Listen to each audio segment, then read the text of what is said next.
Hey everyone, hope you all are doing well. Today we're going to be reading 1 Samuel 3, Job 10, and Zechariah 13. Now let's pray before we get into the word. Dear Heavenly Father, thank you so much for giving us this day that we might spend with you and get to know you a little bit more. Please guide us with your Holy Spirit and open up our hearts and our minds to anything you would have us to know or anything you might be trying to point out in our lives today. Thank you so much for all the blessings that you poured out on us that we don't deserve, allowing us to be a part of your perfect purpose. Please forgive us of our sins and lead us away from temptation, that we might be more like you and glorify you in your kingdom. In Jesus' name we pray. Amen. All right, let's get started.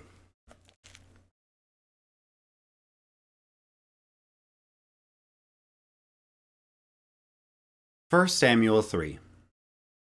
The boy Samuel ministered before the Lord under Eli. In those days the word of the Lord was rare. There were not many visions. One night Eli, whose eyes were becoming so weak that he could barely see, was lying down in his usual place. The lamp of God had not yet gone out, and Samuel was lying down in the house of the Lord, where the ark of God was. Then the Lord called Samuel. Samuel answered, "Here I am." And he ran to Eli and said, "Here I am. You called me." But Eli said, "I did not call. Go back and lie down." So he went and lay down.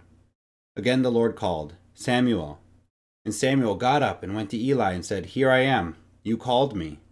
"My son," Eli said, "I did not call. Go back and lie down."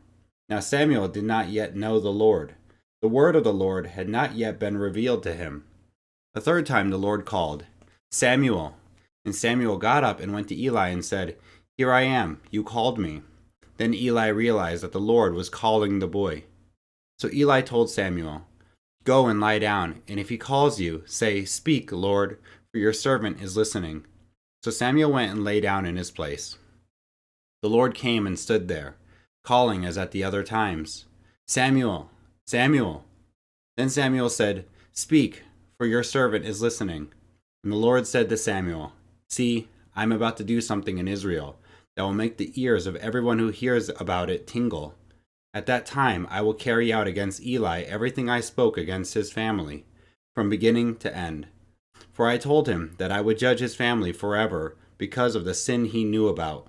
His sons blasphemed God, and he failed to restrain them. Therefore I swore to the house of Eli, the guilt of Eli's house will never be atoned for by sacrifice or offering." Samuel lay down until morning and then opened the doors of the house of the Lord. He was afraid to tell Eli the vision, but Eli called him and said, "Samuel, my son." Samuel answered, "Here I am." "What was it he said to you?" Eli asked. "Do not hide it from me. May God deal with you, be it ever so severely, if you hide from me anything he told you." So Samuel told him everything, hiding nothing from him. Then Eli said, "He is the Lord. Let him do what is good in his eyes." The Lord was with Samuel as he grew up, and he let none of Samuel's words fall to the ground. And all Israel from Dan to Beersheba recognized that Samuel was attested as a prophet of the Lord. The Lord continued to appear at Shiloh, and there he revealed himself to Samuel through his word.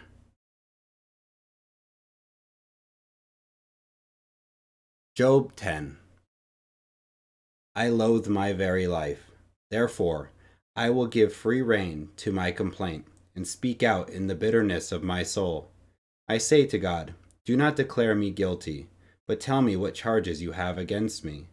Does it please you to oppress me, to spurn the work of your hands, while you smile on the plans of the wicked? Do you have eyes of flesh? Do you see as a mortal sees? Are your days like those of a mortal, or your years like those of a strong man, that you must search out my faults and probe after my sin, though you know that I am not guilty and that no one can rescue me from your hand? Your hands shaped me and made me. Will you now turn and destroy me? Remember that you molded me like clay. Will you now turn me to dust again?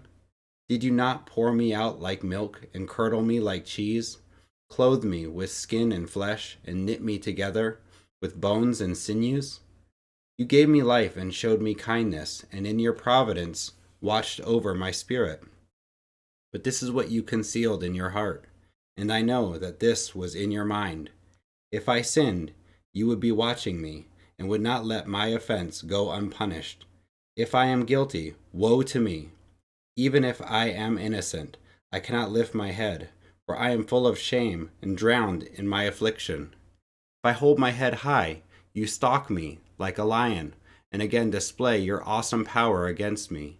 You bring new witnesses against me and increase your anger toward me. Your forces come against me, wave upon wave. Why then did you bring me out of the womb? I wish I had died before any eye saw me. If only I had never come into being, or had been carried straight from the womb to the grave. Are not my few days almost over? Turn away from me so I can have a moment's joy before I go to the place of no return, to the land of gloom and utter darkness, to the land of deepest night, of utter darkness and disorder, where even the light is like darkness. Zechariah 13. On that day a fountain will be opened to the house of David and the inhabitants of Jerusalem, to cleanse them from sin and impurity. On that day I will banish the names of the idols from the land, and they will be remembered no more, declares the Lord Almighty. I will remove both the prophets and the spirit of impurity from the land. And if anyone still prophesies, their father and mother, to whom they were born, will say to them, "You must die, because you have told lies in the Lord's name." Then their own parents will stab the one who prophesies. On that day, every prophet will be ashamed of their prophetic vision. They will not put on a prophet's garment of hair in order to deceive. Each will say, "I am not a prophet. I am a farmer. The land has been my livelihood since my youth." If someone asks, "What are these wounds on your body?" they will answer, "The wounds I was given at the house of my friends." Awake, sword, against my shepherd, against a man who is close to me, declares the Lord Almighty. Strike the shepherd, and the sheep will be scattered, and I will turn my hand against the little ones. In the whole land, declares the Lord, 2/3 will be struck down and perish, yet 1/3 will be left in it. This third I will put into the fire. I will refine them like silver and test them like gold.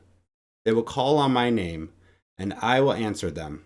I will say, "They are my people," and they will say, "The Lord is our God."